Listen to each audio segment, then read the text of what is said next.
Chapter 4. For the next few days, Black Sorrow strode restlessly around his enclosure, or stood, head high and ears pricked, staring toward the west. Always about him was a yearning quality that moved Jody deeply. Often she felt close to crying, and this made her angry. "I'm like a spoiled kid," she told Snub one afternoon, after he had paused to say good day. She was resting on the veranda. He was riding a lively bay horse. "You know, if my daddy doesn't do what I want him to, I'll kick and scream." She pushed herself up awkwardly to her feet and limped across the veranda to grasp the handrail. I dunno," Snub said. "I reckon we all have our problems. You take last night. My old dad tore strips off me for not rubbing the sweat marks off that chestnut I ride. You know, the one with the scarred hocks." He dismounted, and was pleased when he saw a smile lighten Jody's face. "Yeah, I know," she said. "She's beaut in the scrub. You remember that muster in number 2 Bullock Paddock? I was riding her when the mob broke and stampeded into the river. She went like the wind that day." "So she did, Jody. Boy, she went. I couldn't swallow for days afterwards. I had too much heart in my mouth." Jody chuckled and glanced down, remembering the wild, reckless ride. She saw her legs strapped in their braces and suddenly gripped the handrail tightly. "That's what gets me, Snub," she whispered. "It comes down like a big black cloud. Never to ride again, never to muster, and wheel the cattle out of the scrub." Snub knew he had no answer, but had to say something. "You know, Jody, sometimes I think about what you told me the doctor said. I know he's the best, but even the best can be wrong, and I reckon you could get right. It'll take time, of course, but it'll happen." He trailed off, knowing that what he had said would never come true. Jody had had the best surgeons in Australia to treat her, and their verdict was that she would never walk without braces. Now she sat down again before saying, "No, Snub, Dad and I have faced it straight, and that's all there is to it. For the rest, we just try to go on." She paused to clear the fullness in her throat and gazed out over the holding yard to where Black Sorrow stood in lonely isolation. Seeing Jody's eyes glisten with tears, Snub self-consciously mounted his horse. For the moment he wished it was him sitting crippled on the veranda. It'd be good, he thought, to see her run or swing up into the saddle. It must choke her up to see me riding past. Aloud he said, "Well, I'd better get on. I've got to look for strays out by the Coolabah windmill." He gathered his reins and nudged his horse. "I'll see you, Jody. If your dad or Miss Laidley don't mind, we could walk across tonight and take a look at Black Sorrow." Jody said, "No, they won't mind," and watched him ride on. There was an easy swing to his shoulders as he swayed to his horse's gait, and Jody turned away. Tears were warm on her face as she went inside. Blindly she put a record on her player and lay down on a rug with a cushion for a pillow. She was still there when Miss Laidley called that afternoon tea was ready. That night the sun was a great flaring ball on the skyline as Snub stomped up the veranda steps. For some time he stood, waiting before Jody came out. She wore a long skirt, which hid her braces, but she was having difficulty in walking. Snub guessed she was in pain, yet doing her best to hide it. With this in mind, he asked her if she would prefer to stay on the veranda, but she said, "No, I'd like to see Black Sorrow. I haven't been close to him for 2 or 3 days." Snub said, "Okay, it's up to you," and stood by watchfully as she went stiffly down the steps. As she was walking across the stretch of dry lawn, she chuckled. "You'd make a really good watchdog, Snub. I could feel you watching every move I made, coming down the steps." Snub chuckled too, relieved that Jody could be light-hearted. "Yeah, well, you looked a bit dicey there for a while. Your dad would string me up if I let you fall on your face." "I bet he would," Jody admitted. Miss Laidley too. Between the two of them, there wouldn't be much of you left. Suddenly, warm and happy, despite her aching legs, she added, "Come on, Snub. I'll hang onto your arm until we get there." Pleased, Snub bent his arm, and after they had been walking arm in arm for some moments, he said, "This is better. A man doesn't have to worry so much about whether you'll fall." Jody made no answer, but chuckled inwardly at Snub calling himself a man. "Though I don't know," she thought.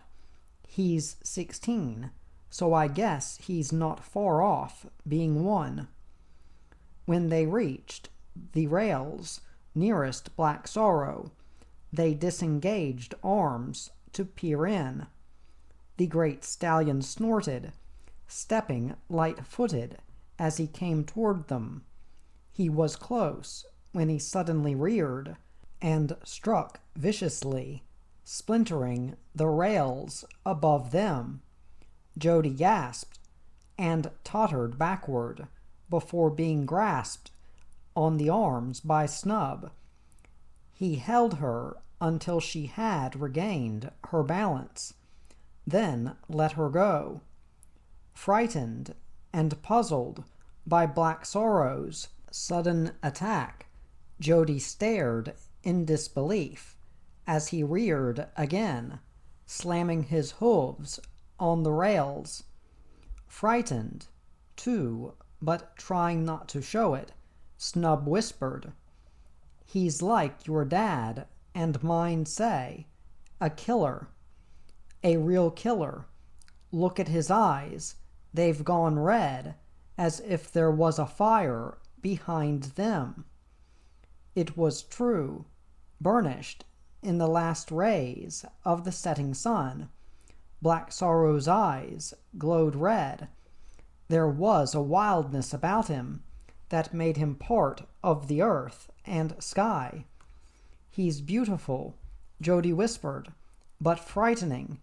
He's never been like this with me before. He was like it when he came, and they were taking him off the truck. They had ropes on him to keep him down. Snub said, "Perhaps it's me. Perhaps it's me he doesn't like." Anyway, he held Jody's arm again. "Come on, I think we ought to go. He can't hurt us while the fence stands up, but he could hurt himself. And if he did that, your dad would go mad." Jody thought he would too, and for some distance limped by Snub's side toward the homestead. Then she changed her mind. "No," she said, "you wait here, Snub, while I go back. I won't do anything silly, but I just can't part with him like this. Last time I was here he was friendly. He let me touch his head." She turned awkwardly and started back the way they had come, while Snub stood still. He felt at a loss to know what to do. Jody was the boss's daughter, and as such had to be respected. If she wanted to go back, there was no way of stopping her except by force, and Snub grinned wryly at the thought of using that. Almost obscured, now that the blood-red sun had gone from sight, Jody approached the holding yard. As she neared him, the great black stallion came toward her. He was close when he arched his neck and nickered. Then he lowered his head. Gently, he nuzzled between the rails, and Jody held out her hand. For some moments the great stallion quivered, and she saw his eyes glow in the darkness. Stroking his satiny muzzle, she was sorry again for all the loneliness and heartache that had come to him.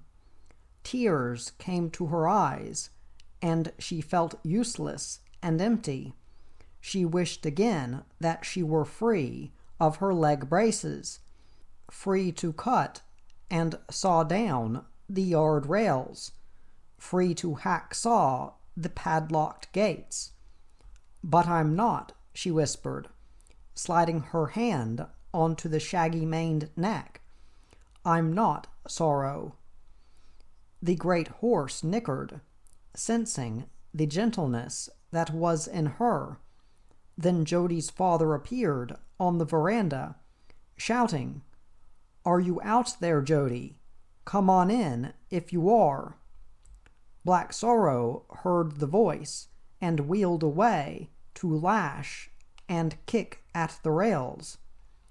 Shocked by the suddenness of the great stallion's reactions, Jody tried to step backward, but with no one to steady her, she fell headlong. Her father heard her cry out. So did Snub. Both ran to her, and when they reached her, Black Sorrow reared on the other side of the fence, ripping at the rails with his teeth. Quickly stooping to pick up Jody in his arms, her father said, "Why, Jody? Once again, why?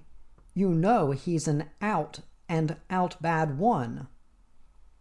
He was half running toward the homestead as he added, "Where did he hit you? Lucky it wasn't full force, or you'd be dead. And you, Snub," he went on over his shoulder, "what the hell were you doing? I thought you had more sense. Who gave you permission anyway to go anywhere near the stallion? Especially with my daughter." He eased his pace, short of breath from trying to shout and carry Jody at the same time. He stopped altogether when Jody pushed away his arms. "You're crazy, Dad," she said, and her father lowered her gently until she was standing firmly. "Mad as a snake. You gave Snub permission, and Black Sorrow and I were standing quietly when you suddenly shouted. He reared, and I fell over headlong. It's as simple as that."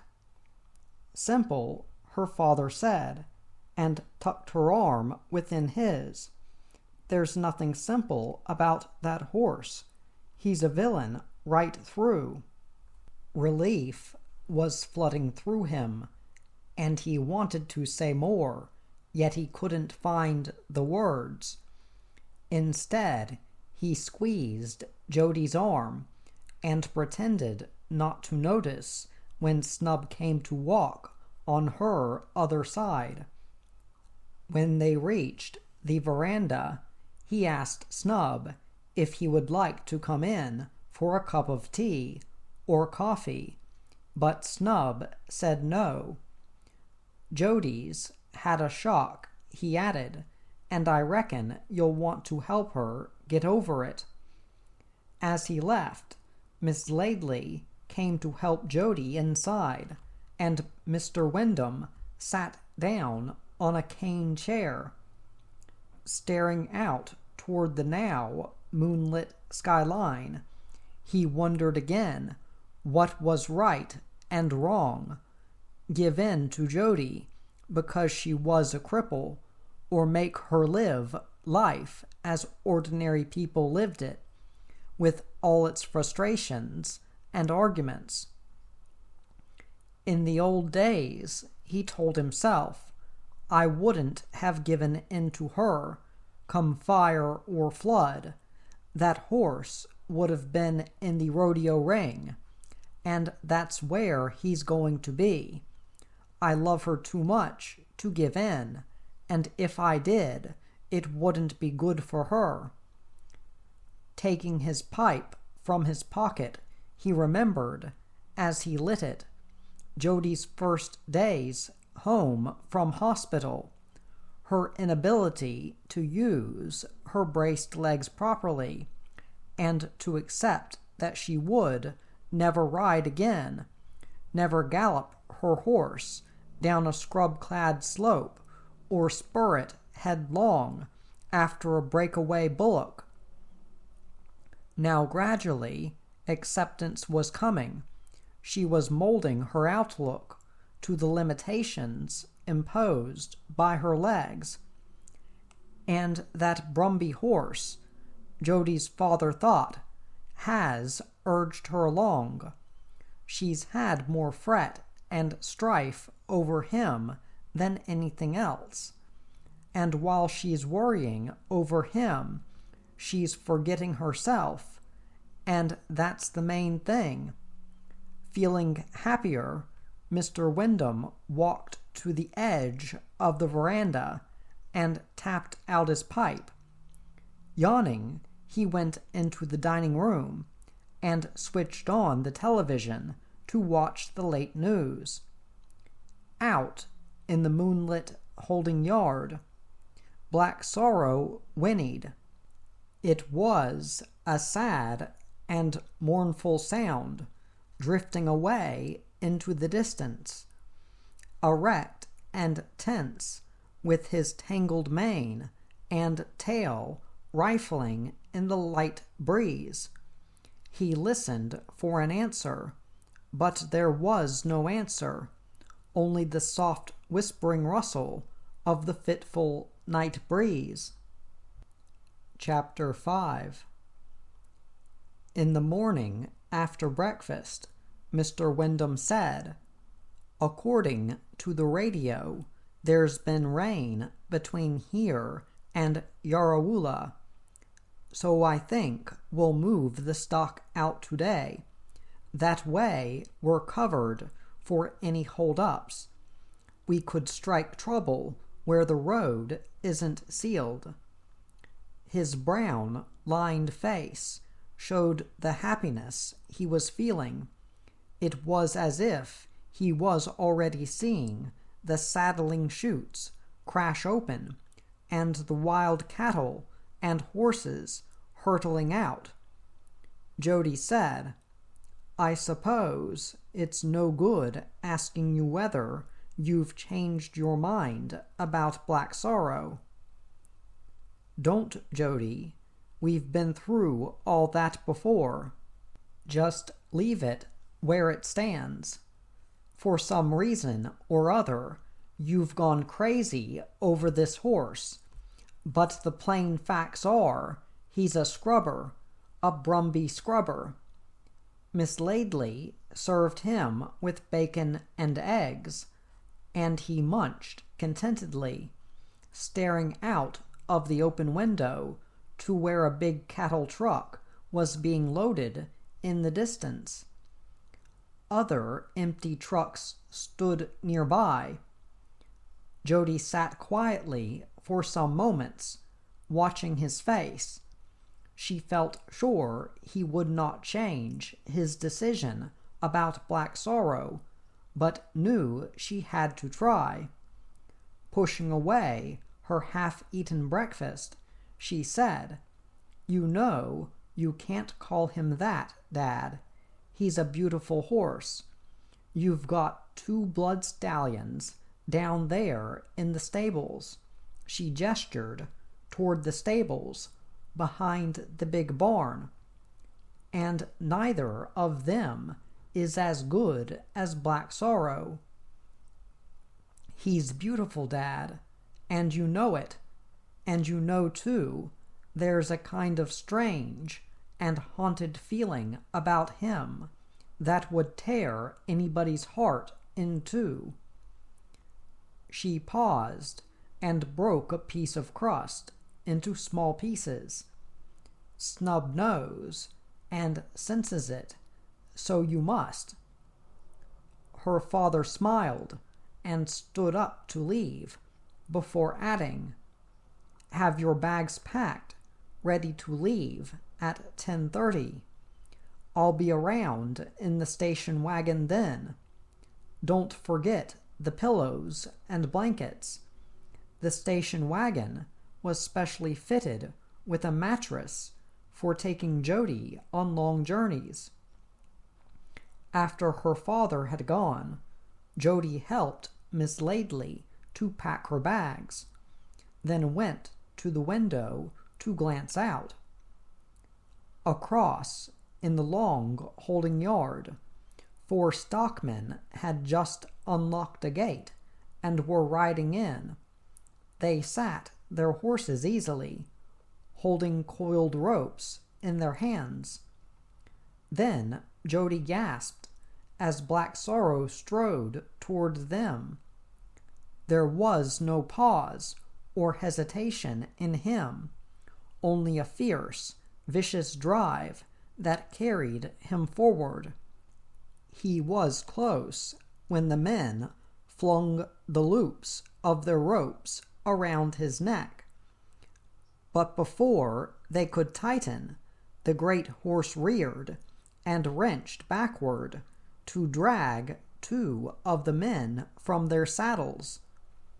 Completely berserk, he struck again and again at the men on the ground, and ripped at the men still mounted.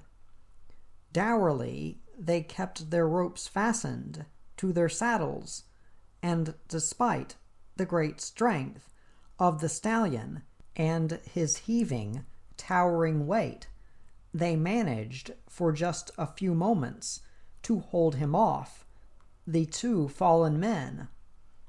One was lying unconscious, with a bloody hoof mark on his face.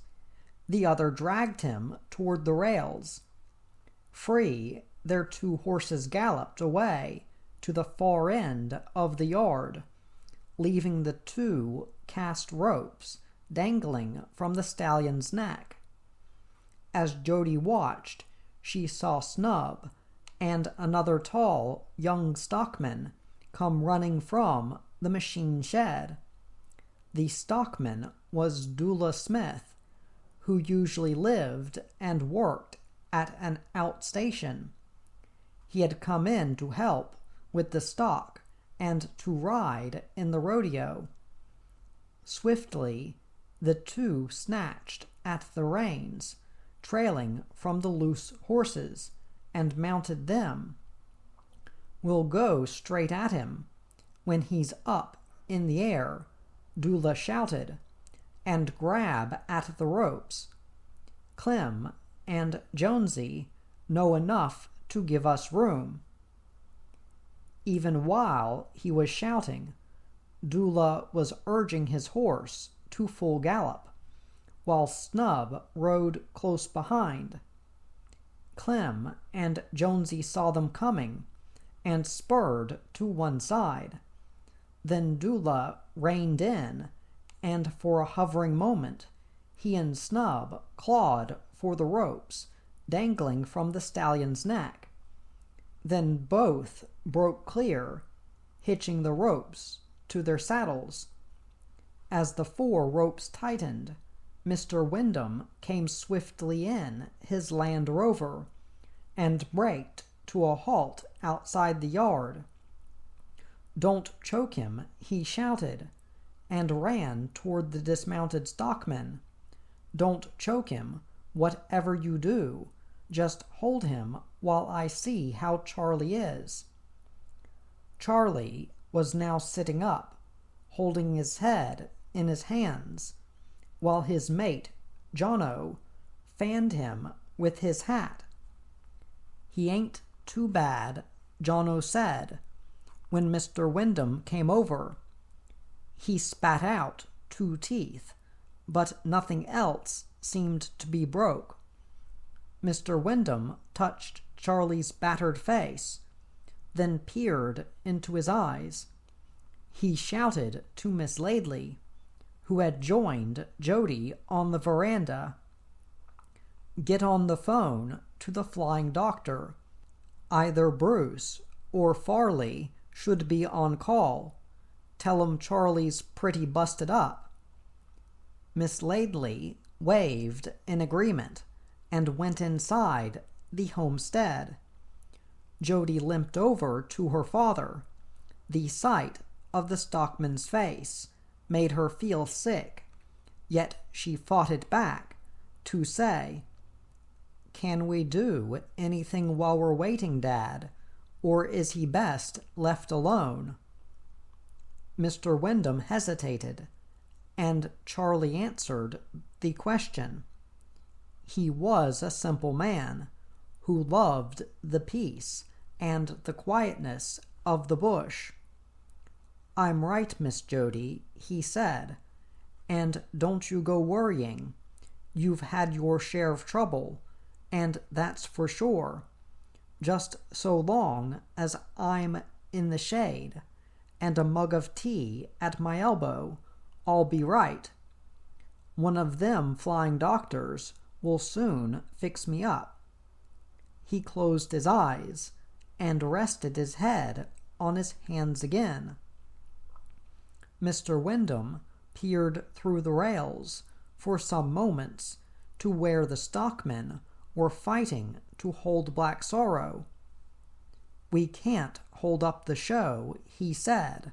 "There'll be people there who have flown or driven in from all over Australia. You get over to the barn, Jono, and bring someone back with you in the utility. You can stay with Charlie until the plane comes, then follow us into Yarrawoola." Jono nodded and left, and gradually the routine of work returned. A truck and its driver stood waiting at the ramp that joined the yard, and after a fierce and final struggle, Black Sorrow was loaded. He was being driven away to where the other trucks waited when Jody went to her room and stretched out. She had seen horses roped and pulled about many times before. It was part of their breaking and teaching. They learned in time never to pull back when tied to a tree or post by a halter or bridle. But with Black Sorrow it was different. He was a horse destined for rodeo. In no way was he to be gentled. For him it was the other extreme. He could be goaded, but never shown kindness.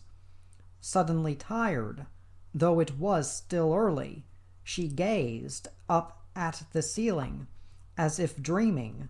She saw Charlie's battered face, and the harshness of a hurt man lying in the dirt and dust.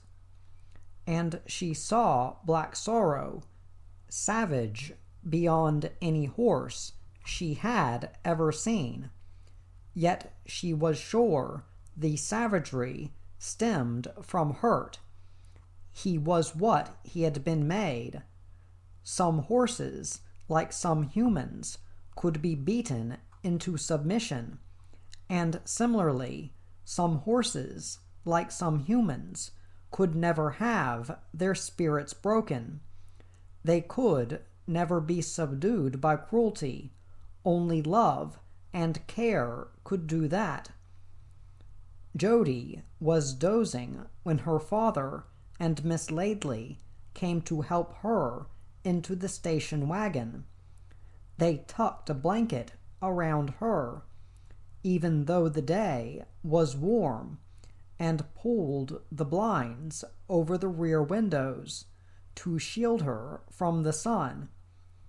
"It's a long trip," her father said, as he climbed in behind the wheel, "and we don't want you too tired at the end of it.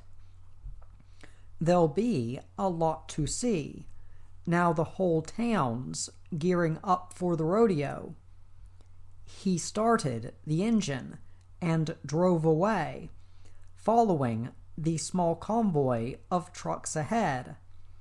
Black Sorrow stood alone in the rear truck, tied down by ropes that crisscrossed over his neck and back. "Once we're out of the main gates," Jody's father continued, "I'll pull out ahead and take the lead." The rain they spoke about on the radio wasn't much after all, just enough to lay the dust. Lucky for Black Sorrow in his open truck. Jody sat up and pushed away the blanket.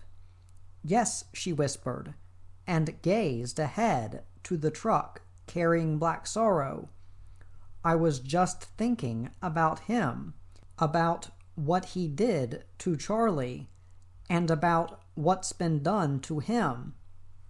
Her father said, "Charlie was lucky, very lucky. Lucky he wasn't killed. I guess he got careless." Jody stretched out again and pulled the blanket up over her. A throbbing ache had come into her legs, and she knew she should ask Miss Laidley for a tablet, but she refused to do so. "You take them," she thought, "and the pain goes away. But afterwards you feel muzzy, and I've had enough of being dozy for one day." Thinking about Black Sorrow and Charlie and the other men, she wondered where Snub was, what job he had been given. Her whole world was centered in and around the property her father owned. She had been born on it, so had Snub. They were each a part of it, as were the cattle and horses, and now Black Sorrow. And you can bet, she decided, Dad won't let him go. Not now or ever. This was one of her constant thoughts, and it made her sad.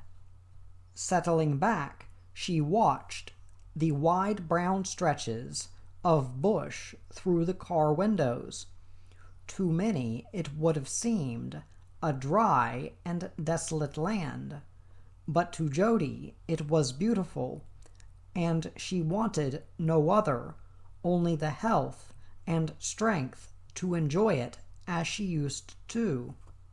Tears came to her eyes, and she scuffed them away.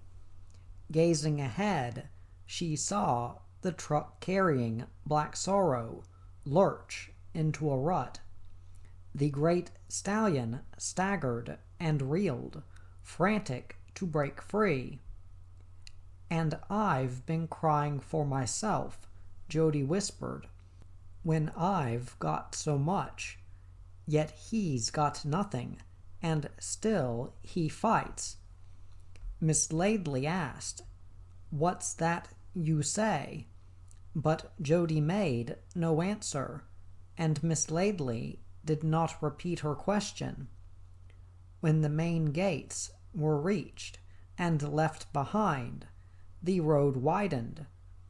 Carefully, Mr. Wyndham increased speed, and as the station wagon was passing Black Sorrow's truck, Jody pressed close to the side window and pushed the blind right up.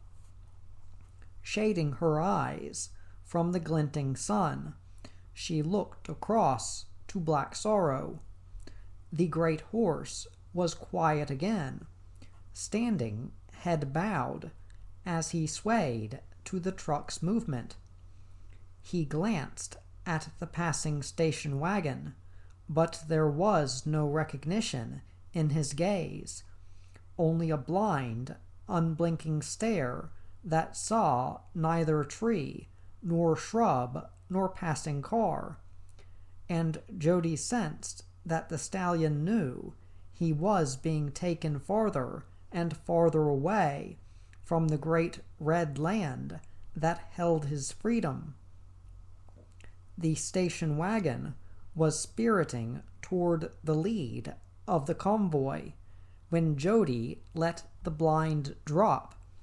She had to force herself to answer when her father said he thought everything was traveling well, especially Black Sorrow. Jody said, "Yes, I suppose he is. You can't really tell. Nobody knows what's in his mind and heart." She stretched out on the mattress again, glad of the comfort it gave her. Her father said, "You think too much about what goes on inside them. If they thought and felt like you say, we'd have a rough time trying to do anything with them." Having spent a lifetime with stock, as his father had before him, Mr. Wyndham sometimes wondered whether his daughter was right in several things, especially about horses thinking and feeling for themselves. As with cattle, although to a lesser degree, they were all individuals. Thinking this over, as he drove ahead of the convoy, he wondered where such thoughts would end. Deciding he was getting in too deep, he changed his thoughts to the coming rodeo. Behind him, in the rear of the station wagon, Jody stared up at the car top.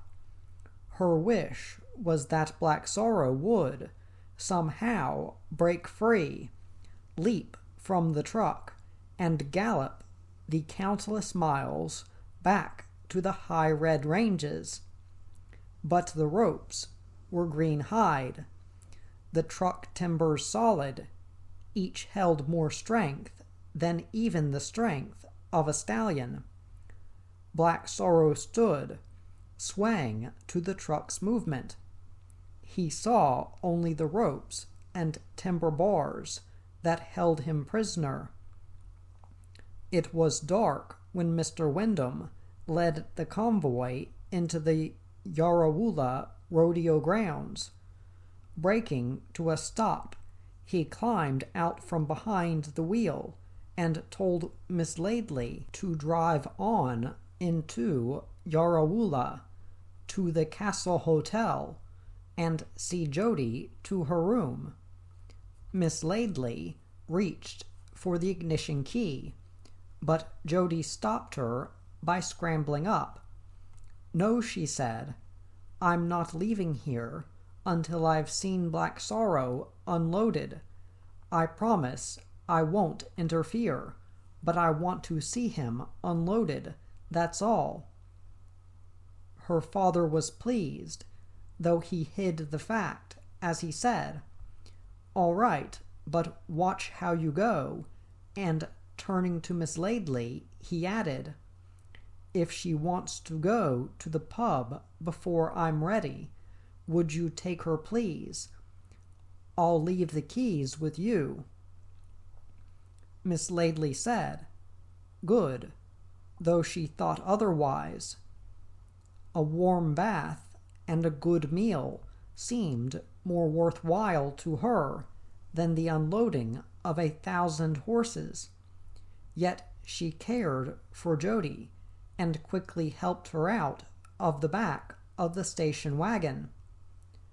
Shortly after the arrival of a group of townspeople, floodlights flared over the saddling chutes and retaining yards, and the big trucks backed against unloading ramps.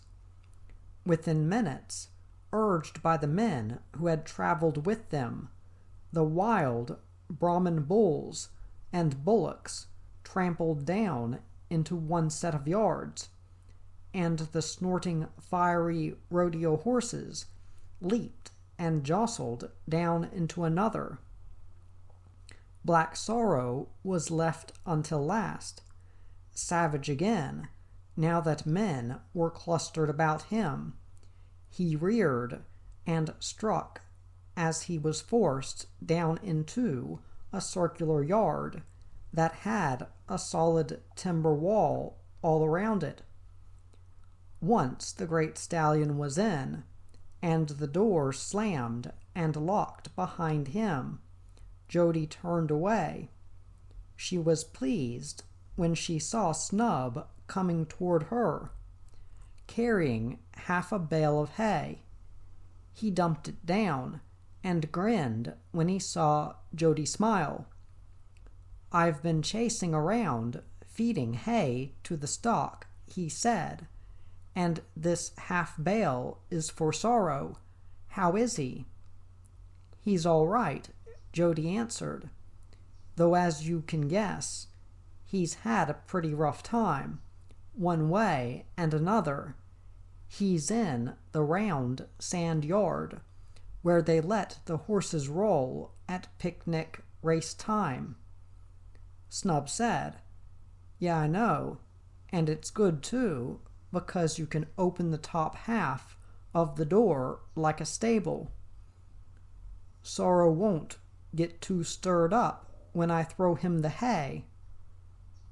He shouldered the half bale again, and with Jody following behind, carried it to the round yard. Unlocking the upper half of the door, he dropped the hay inside. For long moments there was a quietness behind the high-timbered walls. Then Jody peered in, and there was a soft, questioning nicker. "Yes, it's me," Jody whispered, and held out her hand in the darkness of the roof-covered yard. She almost cried when the great stallion nickered again, nuzzling her fingertips. As she withdrew her hand, Snub said, "He knows you, all right. I reckon he wonders why you don't stay with him." Jody said, "Yeah, I reckon he does." She sighed and started to limp away while Snub relocked the upper half of the door, then followed. He was walking by Jody's side when she added, "I'm sorry I can't keep up. You must get sick of me sometimes, always trailing along." "Ah, I dunno. Snub shrugged up his shoulders, then stared around at the floodlit yards. There was life and energy in the movement of men, horses, and cattle, restless after their long journey in the trucks. As I've told you a dozen times, it does everyone good to have a bit of wine. Don't you forget it. He was bitter for a moment, remembering Jody running to open gates or helping her dad to draft cattle. Jody smiled and turned toward the station wagon where Miss Laidley was waiting. It was good of you to say that, Jody said, and I tell you what, I would have liked to stay with Sorrow longer, but I'm tired, Snub, tired right through. She paused and rested by clinging to Snub's arm. It was good, wasn't it, the way he was glad to see me? I feel sad for him, sad for what he has to face tomorrow. They began to walk again, and Snub held Jody's arm. They were nearing the station wagon when he said, "You never know. I wouldn't worry too much if I were you. I've got a hunch he's going to beat the lot of us, one way or another." He didn't really believe this, but he felt that in saying so, he might help to ease Jody's worry. Jody smiled and said, "Here you go again, Snub, trying to cheer me up. I must go now.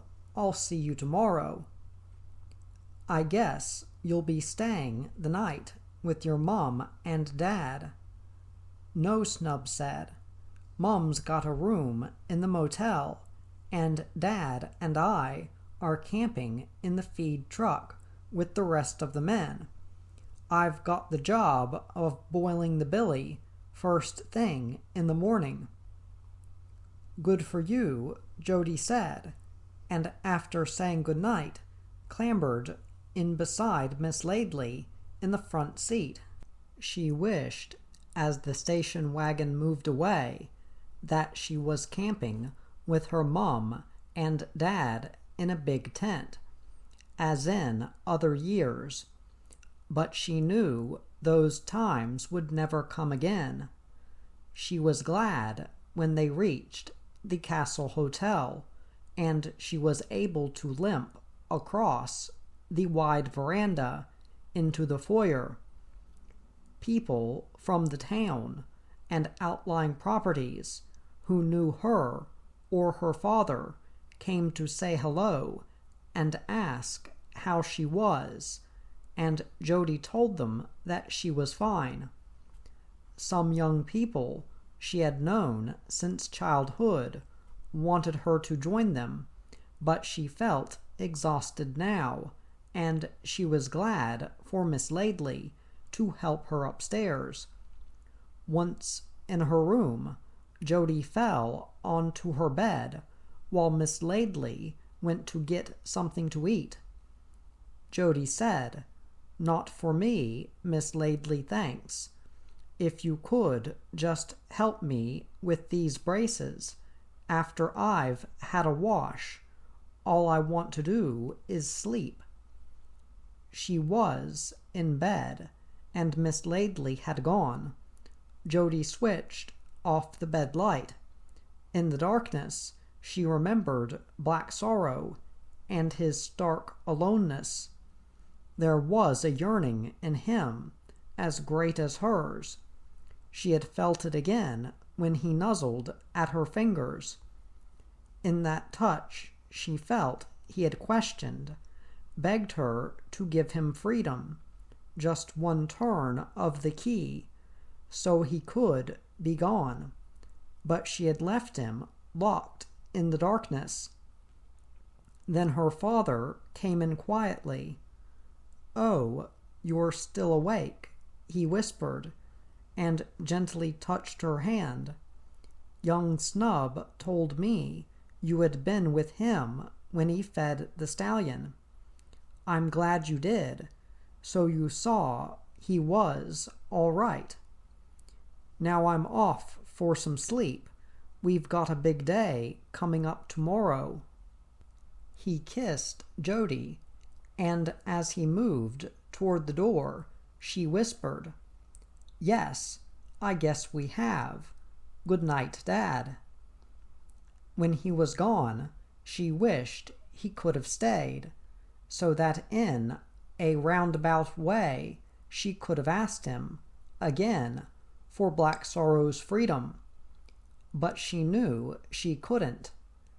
Dad's one of the best, she told herself, and I've no right to keep on worrying him. He's got enough on his hands with me, never mind anything else. He bought Black Sorrow to be his star horse, and I guess that's what he will be. He'll probably make the whole show, the wildest, fiercest horse ever captured. Chapter 6. The following morning, watching the parade of rodeo riders moving past the hotel, Jody saw 2 Land Rovers being driven slowly side by side. In each sat a stockman, holding aloft a big colorful banner on which was painted the picture of a great black horse, savagely throwing a desperate rider. The caption under the picture read, "Black Sorrow, $500 to anyone who can ride him." $500, Jody gasped. "And Dad never told me. All the best riders in the country must have flown or driven in." Miss Laidley, who was standing beside her, said, "You could hardly expect him to tell you, Jody, could you?" "He wanted to. He told me so himself. But at the same time, he didn't want to hurt you, and you know how you are about Black Sorrow." Jody said, "Yes, I know.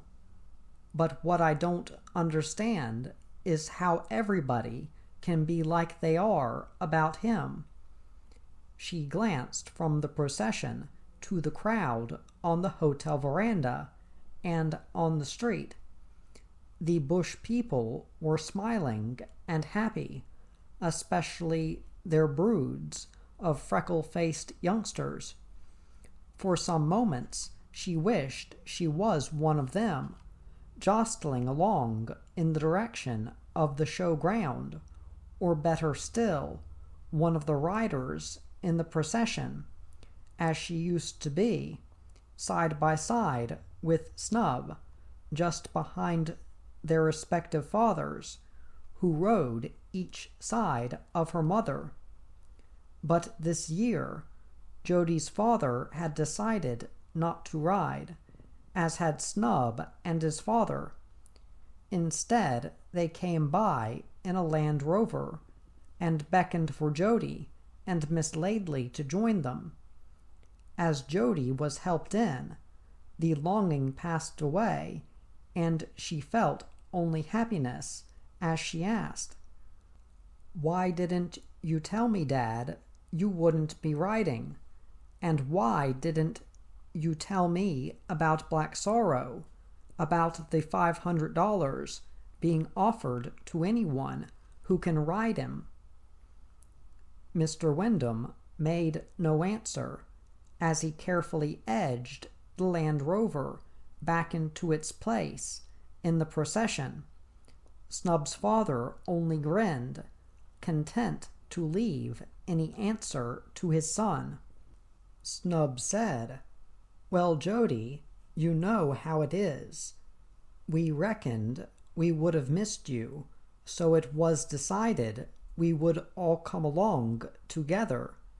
It was a good idea, don't you think?" Jody agreed that it was, and settled back to enjoy the ride to the rodeo ground. Caught in the excitement of lively prancing horses and stockmen cracking whips or roping friends in the crowd, she forgot Black Sorrow for the moment, and the price to be paid to anyone who could ride him. Alone in his dark and high walled yard, the great stallion heard the laughter and talk of gathering riders outside. Some were the top riders of Australia, but most were general run-of-the-mill riders, battered and broken over the years by outlaw horses and murderously brutal Brahmin bulls. From rumor and intuition, the riders sensed that Black Sorrow was beyond the ordinary. Most had already entered their names in the ballot box, the first to be drawn that afternoon in the arena, the second the following afternoon.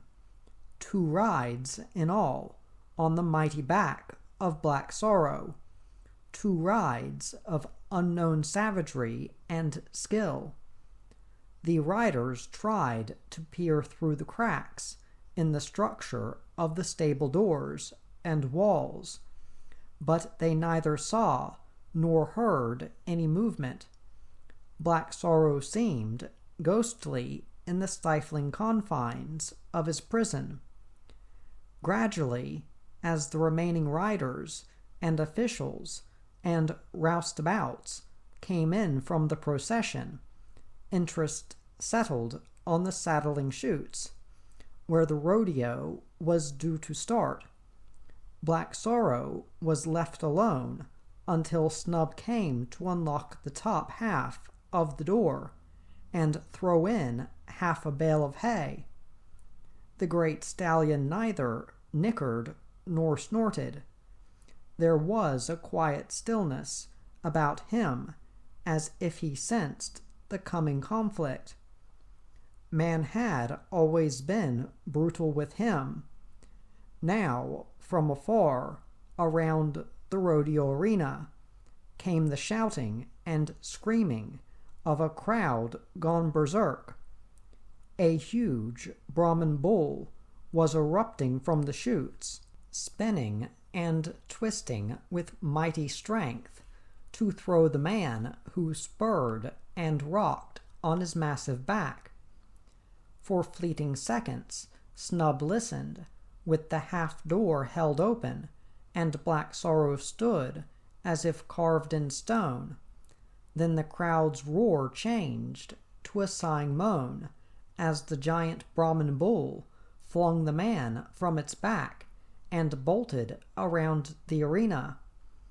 It was being lured from the ring by the rodeo clowns when Black Sorrow reared and struck at Snub, but Snub moved swiftly and slammed the half door shut. He shivered as he turned the key in the lock. Boy, oh boy, you could feel the wind whistling from his hooves. I wouldn't ride him for all the tea in China. He made his way back through the yards to the saddling chutes. Dula was there, pulling on his gloves before clambering up to stand, straddle-legged above the fierce gray Brahmin bull already penned in the crush. "Good luck, Dula," Snub shouted. "I'll see you when it's time for the dogging." "Yeah, you do that," Dula shouted. "I'll be there if I'm still standing." Set-faced, he began to lower himself down until he was astride the great bull. Then he reached for the girth rope passed to him by the bull handlers. The rope had already been passed around the bull's great girth. Now Dula inserted his hand between the bull and the rope then pulled it tightly around his hand. Satisfied with his grip, he nodded to the chute boss, and the side gate was jerked open. For a moment, the wild bull stood quivering. Then it launched into a wild spinning buck that almost snapped Dula's head from his shoulders. Clinging to the girth rope, he spurred with his legs, kicking high and wide, and one hand held free. Up in the stands, the crowd roared, standing on their seats when a stock whip cracked, signaling the end of the ride. Loosening his hand hold, Dula freed the rope and slid from the great bull, taking the rope with him. Pleased that Dula had scored top points, Snub waved, then continued on up to the main stand.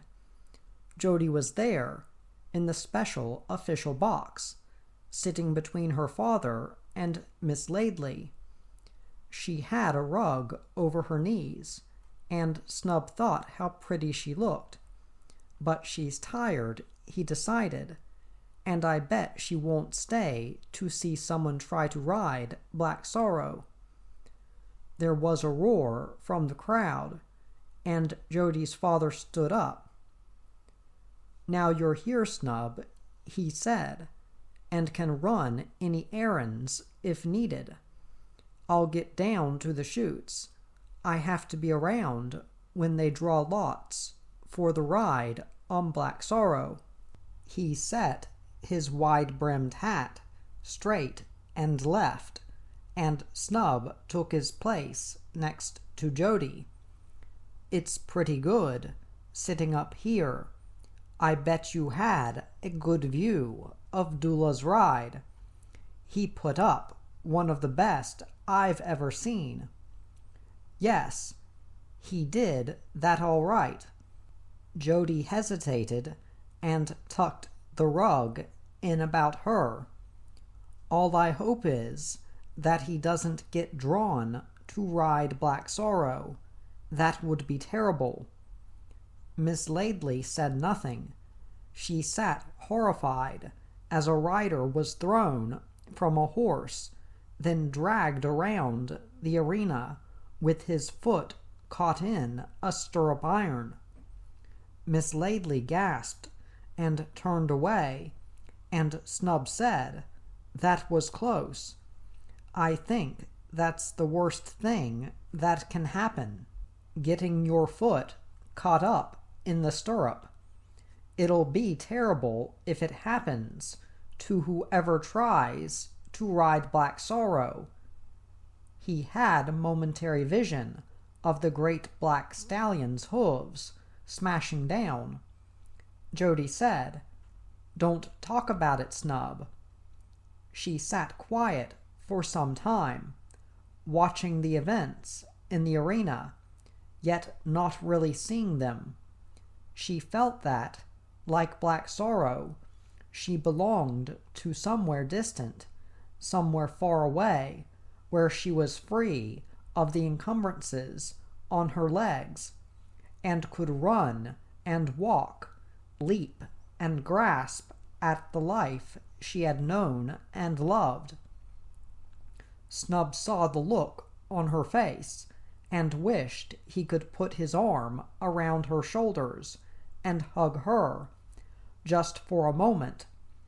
He knew that Jody was fighting a great fight against what seemed to him an impossible hurt. "If I were her," he continued, on in thought, oblivious for the moment of others about him, "I'd give up. I just wouldn't have the guts to keep on going."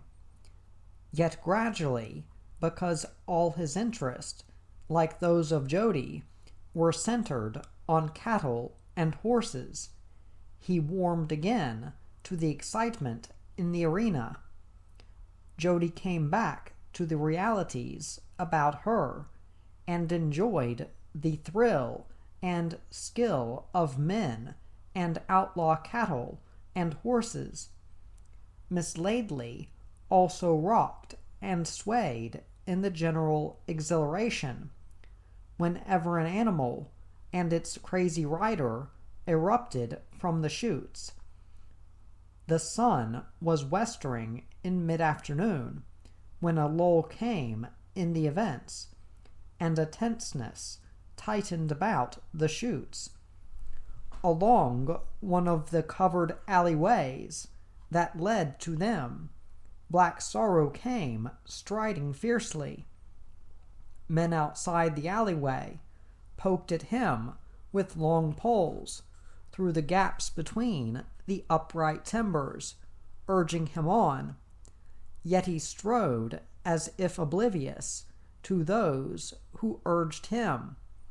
When he reached a chute, the inner gate was slammed shut against him, and he stood, rock-like, alone in the high-railed narrow pen. Proud in his bearing, he neither moved nor whinnied, while a steward, speaking over the amplifier, told the crowd that Joe Riley, a noted rider, had been drawn by ballot to ride Black Sorrow. There was a sigh from the crowd that echoed up and around the stand, and suddenly chilled. Jody whispered, "It's wrong, Snub. Dad should never have bought him or kept him. He's not like the others. I'm sure of it." Snub said, "Oh, I'm not sure, Jody. Maybe you and me, too, are making too much of him, trying to see something in him when he's nothing more than a plain bad horse." Jody said, "You don't mean that. You know you don't." Impatiently, she grasped at her leg braces under the rug. "If I hadn't got these, I'd be down there and able to stop it. I'd even row with Dad in front of everyone." Tears of frustration filled her eyes, and she wished she could push through the crowd and make her way down to the stallion, and fight and argue until he was freed. She gripped her fist as the steward finished speaking, and men gathered around Black Sorrow's chute with ropes and riding gear in their hands, while the battered saddle was lowered onto his back and girthed. The crowd was hushed and silent. In the talk that had passed around, many expected that the great horse would kill himself, throw himself over backward, or smash his head against the solid timber uprights. But Black Sorrow did neither. As the saddle girths tightened, he stared around with his lustrous eyes, as if searching the vast crowd for something or someone who could touch him without fear or violence. But there was no one, only men who would hurt him, goad him so that he would buck and fight with the wildest glory, a glory that would shine on any rider who could stay on his mighty back for the prescribed 10 seconds. Gradually, the men climbed down from the top rails of the chute, and only Joe Riley and his 2 helpers were left. The helpers made a final check of the gear, then helped Joe to set straddle-legged down into the saddle. Ramming his feet into the stirrup irons, he pushed them forward and leaned his body so that he was braced to take the first violent, headlong pitching. Jerking down his hat with his free hand, and redoubling his grasp on the head collar shank, he nodded to his offsiders to throw open the gate. For a few breathtaking seconds, Black Sorrow stood motionless. Then he shrilled a mighty neigh that echoed around the stands, as if there was no more searching, no more hope of finding the high red rocks. His eyes lost their luster. Savage, in a blaze of rage and hate, he flung himself sideways, then spun in a sickening buck. Joe Riley fought to stay on the straining saddle, but the skill required was too great.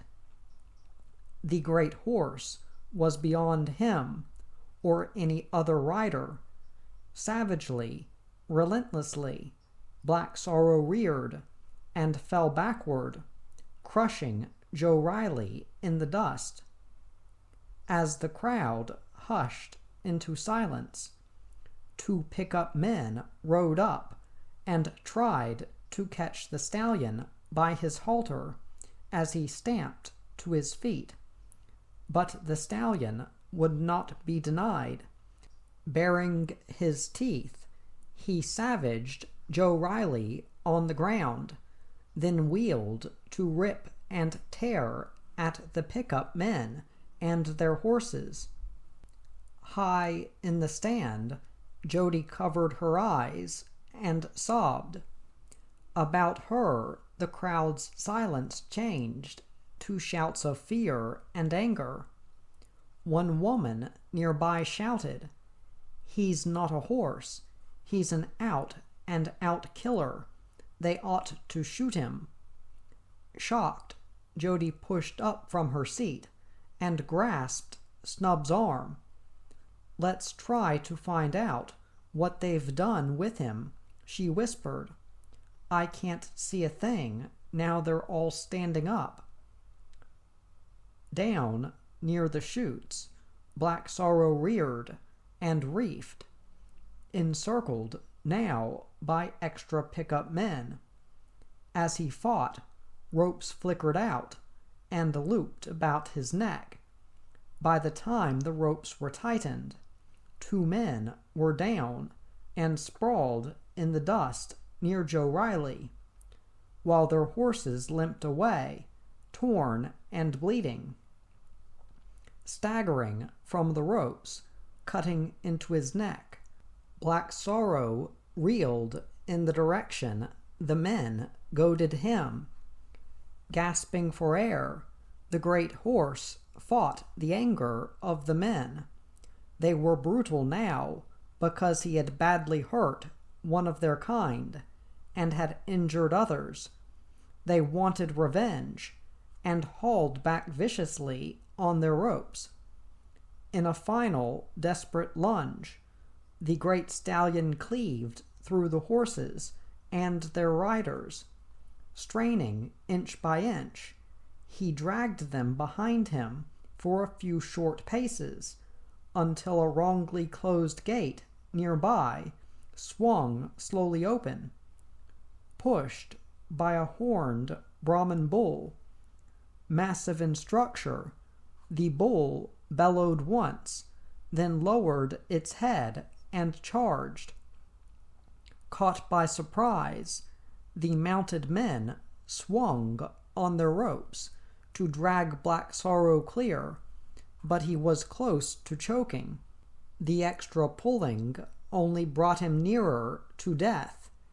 He was falling when the massive bull charged and ripped him along his near flank. Goaded by pain, the great horse struggled to rear and strike at the bull, but the bull shouldered past and was driven into a cattle yard by some watching rodeo clowns. Wearily, Black Sorrow swayed, and his once proud head was pulled down into the dust. He almost fell as Jody, helped by Snub, came into the alleyway along which Black Sorrow was being pulled and urged. Quickly freeing her arm from Snub's, Jody limped slowly forward until she was close to the choked and swollen head of the great stallion. Balancing awkwardly, she stared in shock at the gash in Black Sorrow's flank. "Who did this?" she whispered. "How did it happen?" There was no mark on him when he left the ring. Angrily, she stared around at the surrounding men. For a moment, she felt a great anger welling up in her, and she wished she could shout and scream at the men, bash at them with her fist. Then she gently touched the velvety nostrils of the great stallion, and he nickered softly. There was love in her, and he could sense it by her touch, as if seeing the scarred red sandstone and the distant mares and foals flowing down the slopes. He raised his sweaty head high and tried to whinny, but the sound choked in his throat. The ropes were too tight.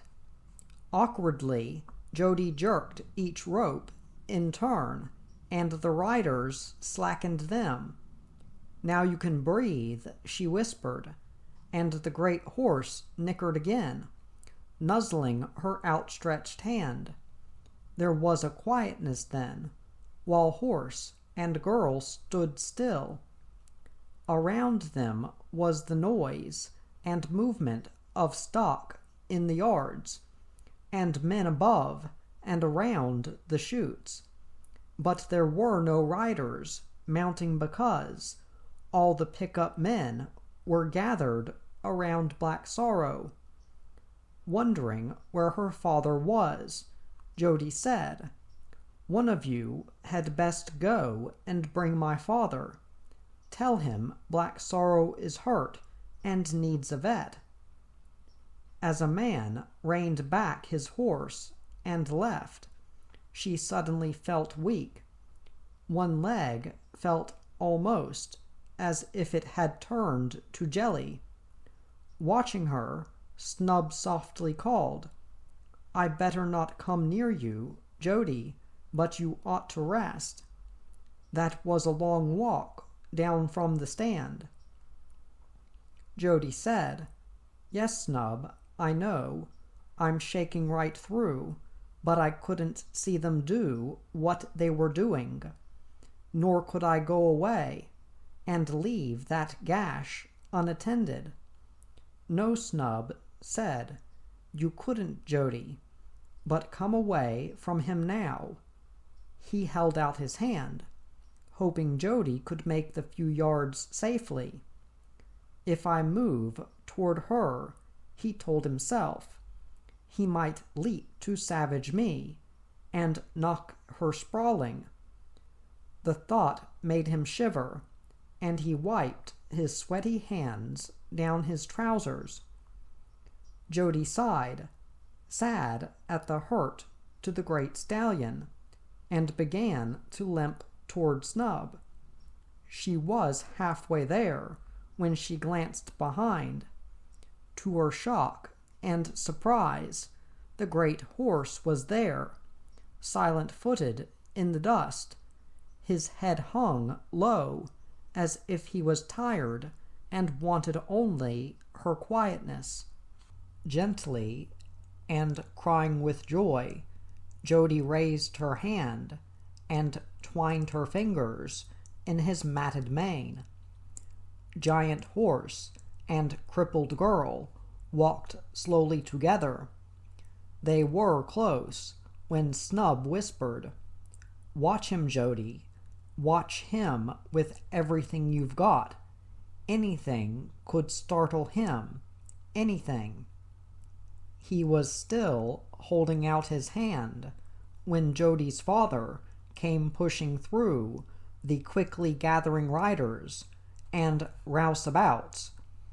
Some of them asked how Joe Riley was, but Mr. Wyndham brushed them aside. "He'll live," was all he said. Then he beckoned the mounted men to strain back on their ropes. As they did, Black Sorrow sobbed in an effort to fight again, but the ropes were too fierce and cut into his neck, choking him. Numbed, Jody whispered, "Oh, Dad, why did you? He wants treatment, not choking on a rope. Why can't you have a bit of thought for him?" She grasped her father's arm, and he slid his hand over hers, and, followed by Snub, led her toward the car Miss Laidley had waiting. They were nearly to it when Mr. Wyndham said, "Why, Jody, is a hard question to answer. All I can say is that I have a terrible fear you might be hurt again. Once, Jody, is enough for any man's lifetime." He paused, then added, "About Black Sorrow, Jody, don't ever fear. We'll care for him. The vet's on his way already. I can see his white coat through the crowd."